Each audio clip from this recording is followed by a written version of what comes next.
brought to you by Nova शुद्ध घी। जब जब खाए दिल खुश हो जाए, सदियों का नोवा शुद्ध देसी घी, सपना स्वस्थ भारत का।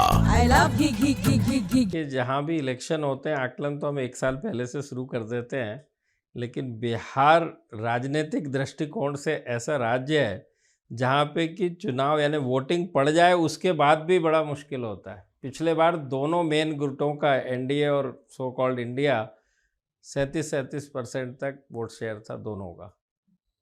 सीटों में केवल 110 सीटें हैं आपके आरजेडी प्लस की, और एनडीए की जो थी 125 सीटें। तो क्या क्या कितना इतनी टफ फाइट रहती है, तो कैसे आप लोग किस तरह से फिर आकलन करते हैं? हाँ, ये आपका अच्छा सवाल है। आकलन तो ऐसा है कि अब कोई भी राज्य हो और चुनाव हो तो उसका फर्स्ट आकलन का जो पैरामीटर होता है वो कहते हैं कि एंटी इनकम्बेंसी कितनी है सरकार के विरुद्ध। अब बिहार की बात करें तो एंटी इनकम्बेंसी के एक अलग तरीके के मायने हैं। एक चीज़ कॉमन है, वो है नीतीश कुमार। बाकी जो गठबंधन है वो तो अल्टी पल्टी बदला बदली बीच में हो चुकी है, लेकिन नीतीश कुमार 20 साल से कायम है। कॉमन डिनोमिनेटर तो उनके खिलाफ तो एंटी इनकम्बेंसी है, कहीं भी बोलते हैं। लेकिन सवाल होता है, नेक्स्ट प्रश्न आता है कि फिर विकल्प क्या है। मान लिया जाए कि एंटी इनकम्बेंसी है तो विकल्प क्या है? तेजस्वी तो तेजस्वी से पहले एक और कड़ी है बिहार के अंदर, वो है बीजेपी खुद। यानी बिहार की जनता ये देखती है कि सारे प्रदेशों में, खासकर हिंदी भाषी प्रदेश, साउथ के एक दो प्रदेशों को छोड़ दें तो बीजेपी की सरकारों का, राज्य सरकारों का स्वाद जरूर जनता ने चखा हुआ है। राइट।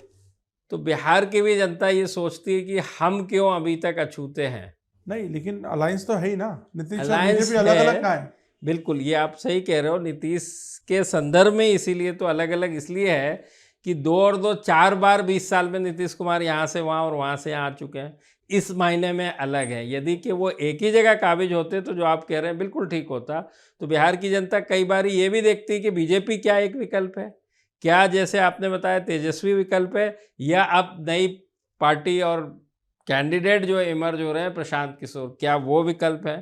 तो इन सब का आकलन कर पाना आखिरी दिन तक मुझे लगता है हमारे लिए भी अच्छी खासी इस बार कसरत होनी है। थोड़ा तो डिकोड करिए हम लोगों के लिए। अच्छा अब आज आपका लंबे इंतजार के बाद इंटरव्यू मिल रहा है तो कुछ डिकोड तो करना चाहिए आपको।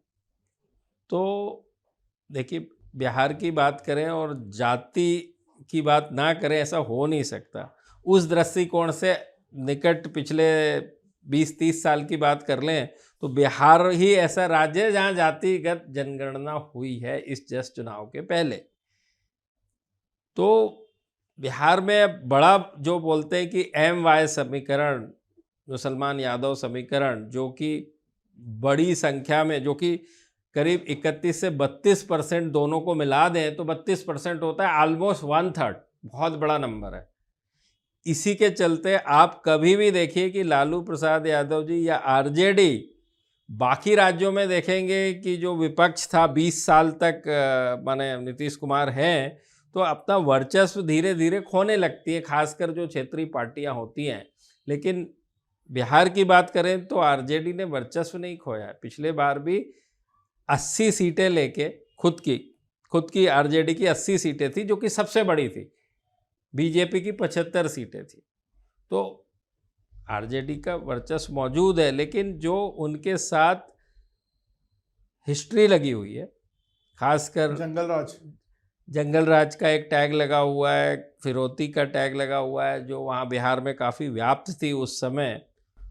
और अभी भी आप देख रहे हैं कि क्राइम जो है, अपराध जो है, वो लगातार जारी है। ऐसा नहीं कि सब खत्म हो चुका है, अभी भी जारी है। तो अगर अपराध अभी जारी है, जो कि है, हम लोग भी देखते हैं, रोज हम लोग रिपोर्ट करते हैं वहाँ से, तो इसका ब्लेम लालू पे थोड़ी जा सकते हो, तो प्रेजेंट गवर्नमेंट पे जाएगा। बिल्कुल सही कहा। अपराध का तरीका बदल गया है, फ्रीक्वेंसी कम हो गई है, इसमें तो कोई शक नहीं है, लेकिन ब्लेम बिल्कुल जाएगा। लेकिन कुछ विषय ऐसे होते हैं, जनता वोट जब करती है तो उसके रोजमर्रा के जीवन के जो सरोकार के विषय हैं उसके ऊपर ज़्यादा से ज़्यादा संख्या जो है उसको साथ रिजोनेट करती है और अपना निर्णय लेने के पहले करती है, जो रोड, बिजली, पानी, स्वास्थ्य, शिक्षा, लॉ एंड ऑर्डर, उसमें एक लॉ एंड ऑर्डर भी शामिल है, और राशन प्रणाली और उसके साथ किसानों से संबंधित व्यवस्थाएं और मुद्दे, ये सब जो कहते हैं आप मूलभूत जो विषय होते हैं, अम्ब्रेला उसको कहते कॉम्बिनेशन हैं। है पूरा। बिल्कुल, पूरा अम्ब्रेला कॉम्बिनेशन है।